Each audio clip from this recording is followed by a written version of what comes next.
Ya, tak pernah terbayangkan di benak kita kemudian mengapa pelaku ini bisa melakukan hal sekeji ini bahkan di lingkungan rumah sakit yang seharusnya aman dan juga aman bagi pasien dan juga keluarga pasien. Mbak Melisa, Anda kemudian bisa menjelaskan tidak? Waktu itu dari pihak Polda Jabar juga sudah menjelaskan bahwa pelaku ini nampaknya mengalami kelainan seksual. Apakah ini bisa menjabarkan perilaku keji biadab dari pelaku ini? Oke, pertama kali saya ingin mengucapkan bahwa turut prihatin ya dengan situasi ini gitu, di mana klien yang seharusnya FH yang harusnya mendapat dan juga mungkin korban-korban lainnya gitu yang harusnya mendapat pelayanan kesehatan di tempat yang memang seharusnya memberikan layanan kesehatan, tetapi justru mendapatkan peristiwa yang seperti ini gitu. Kalaupun tadi seperti yang ditanyakan, apakah memang perpetrator ini atau pelaku ini mengalami penyimpangan atau kelainan seksual atau tidak, yang mungkin kalau dirunut-runut lagi pasti ada sebab musababnya apa yang membuat seseorang mengalami hal tersebut. Tetapi buat saya itu tetap tidak jadi pembenaran bahwa pelaku ini seolah-olah mungkin akan diringankan konsekuensi hukumannya dan sebagainya dan akan menimbulkan trauma yang luar biasa untuk orang lain. Karena kalau kita bicara tentang pelecehan seksual, kekerasan seksual, itu adalah trauma yang sangat hebat untuk seseorang. Karena itu pasti akan mengganggu bagaimana seseorang itu mempersepsi atau punya pandangan tentang tubuhnya, tentang organ seksualnya, tentang dirinya dan juga akan mengganggu relasinya dengan orang lain gitu. Bahkan bukan cuman untuk klien yang bersangkutan, bukan hanya untuk Eva dan survivor lainnya gitu. Dalam situasi ini sangat mungkin untuk menimbulkan yang namanya secondary trauma.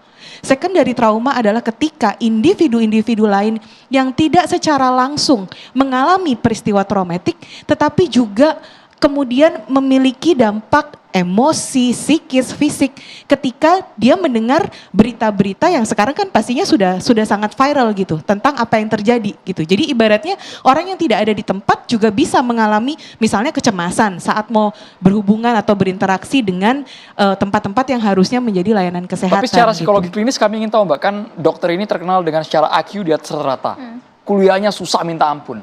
Otomatis mereka punya kepintaran intelektual. Tapi kalau mengenai fantasi yang berlebihan tadi, fantasi liar, mengeksekusi ketika korban sedang pingsan, apalagi pelaku sudah berkeluarga pula. Kok hasratnya itu tidak tersalurkan ke yang seharusnya? Ini kelainan seksual apa ini? Oke, ini kita bicara tentang dua hal yang berbeda. Yang satu kalau tadi IQ berarti itu tentang kapasitas kecerdasan. Bagaimana orang menggunakan kemampuannya untuk menganalisa situasi, memiliki problem solving, penyelesaian masalah terhadap hal-hal yang dialami gitu. Tetapi kalau bicara tentang tadi fantasi-fantasi seksual yang tidak biasa, tidak menyimpang atau kalau tadi kan Andro menyebutkan ada hasrat seksual terhadap korban yang pingsan, ini di dalam psikologi sepertinya masuk ke terminologi Ferris gitu ya. Ferris itu sendiri adalah salah satu bentuk dari banyak gangguan parafilia.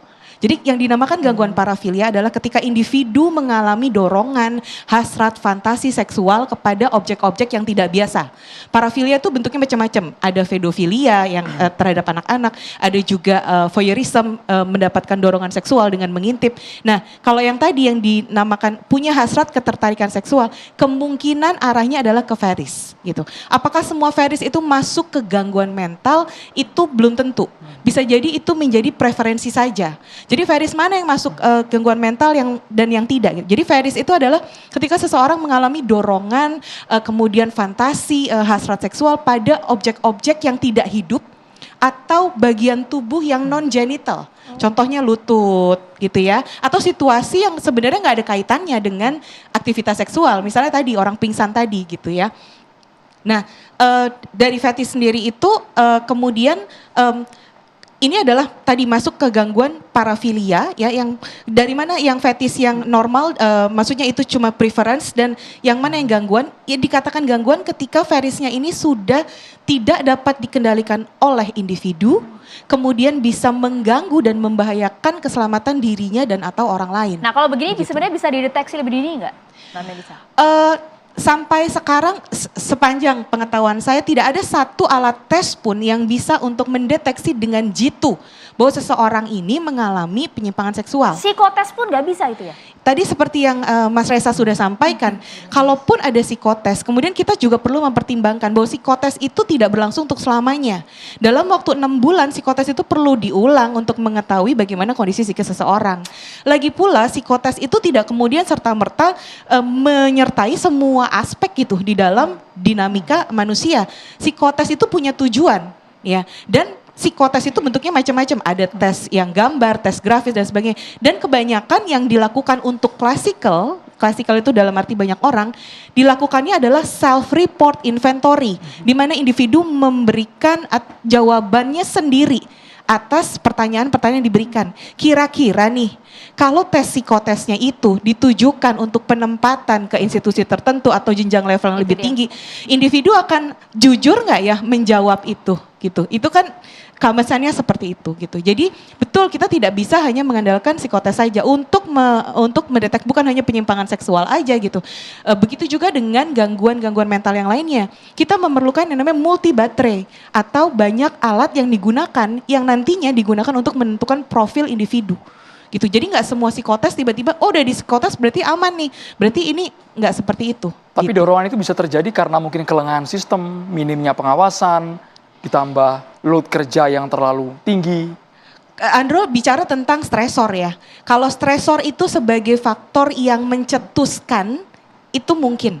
Tapi kalau sebagai faktor yang menyebabkan inti permasalahan, rasanya mungkin tidak. Karena kalau kita bicara tentang Ferris, berdasarkan literatur, dibangunnya adalah pada saat individu itu teenage, pada usia-usia remaja. Begitu. Dan menurut literatur lebih banyak terjadi pada memang laki-laki dibandingkan perempuan gitu. Tapi tadi ada yang menjadi preference, ada yang sudah masuk ke gangguan. Tentunya kalau sudah masuk ke tindak kriminal seperti yang dituduhkan, jika benar yang dituduhkan seperti itu, ya ini berarti sudah gangguan karena individu tidak lagi memiliki kontrol atau kendali atas perilakunya. Individu rasanya juga tidak cukup mampu untuk mengendalikan dorongan pemuasan. Jadi dia pengen harus segera juga untuk dilakukan. Tapi gitu. setelah ketahuan, Pak Direskrimum harus menjawab kabarnya pelaku juga ingin bunuh diri, Pak Direskrimum. Karena ia merasa malu, ini aib, tiba-tiba viral di media sosial. Ya, jadi ketika kita menerima laporan di tanggal 18 kemudian kita lakukan olah TKP, tanggal 19 kita lakukan olah TKP kembali, pemeriksaan saksi. Dari keterangan saksi inilah mengarah pada pelaku. Ketika kita akan lakukan tindakan pada pelaku, ternyata kita mendapat informasi bahwa pelaku sedang dirawat di salah satu rumah sakit di Bandung. Kita tanya penyebabnya ke rumah sakit bahwa diduga pelaku berusaha untuk bunuh diri. Nah di situ kami tunda untuk melakukan tindakan pada pelaku. Setelah pelaku keluar rumah sakit, di tanggal 23 Maret, kita kemudian melakukan penangkapan terhadap pelaku dan langsung kita lakukan penahanan. Oke, artinya setelah itu kan kemudian pihak Polda Jabar sempat melakukan tes kelainan seksual itu yang kemudian disampaikan dalam rilis ya, Pak? Iya, setelah kita lakukan pemeriksaan terhadap pelaku, di situ terungkap keterangan-keterangan pelaku, baik itu bagaimana dia melakukan terhadap para pelaku, korban-korbannya, kemudian juga motifnya, terutama motif kan kita gali. Apa sih sebenarnya yang menjadi dorongan dia untuk melakukan kekerasan seksual terhadap korban-korban ini. Izin saya tambahkan bahwa kalau tadi betul seperti apa yang dikemukakan oleh Pak Dir, sudah ada pemeriksaan yang menuju ke arah bahwa kayaknya nih individu ini mengalami penyimpangan seksual, itu possible to happen. Tetapi yang saya yakini adalah pasti pemeriksaan itu tidak hanya melibatkan satu alat tes, melainkan banyak alat tes termasuk observasi dan wawancara. Nah, ketika kita bicara tentang kelainan seksual, ini adalah hal yang sangat personal yang mungkin saja ditutupi individu even dari pasangannya sendiri. Jadi even though ini individunya sudah punya keluarga dan sebagainya, belum tentu loh pasangannya tahu gitu. Karena ketika misalnya ini dikasih tahu kan juga mungkin ada risiko, entah itu penolakan, entah itu penilaian negatif gitu ya. Jadi mungkin juga pasangannya juga ya bisa tahu bisa juga enggak gitu. Jadi mungkin data-data yang diberikan atau yang didapatkan itu didapat dari serangkaian proses pemeriksaan psikologis, beberapa alat tes termasuk salah satunya pastinya observasi dan wawancara klinis. Termasuk juga Pak Dir, apa kemudian dampak konsekuensi dari kelainan seksual yang dialami oleh pelaku ini terhadap hukuman yang nanti akan dijatuhkan kepada pelaku? Dijawabin nanti, sesaat lagi kami akan kembali untuk Anda.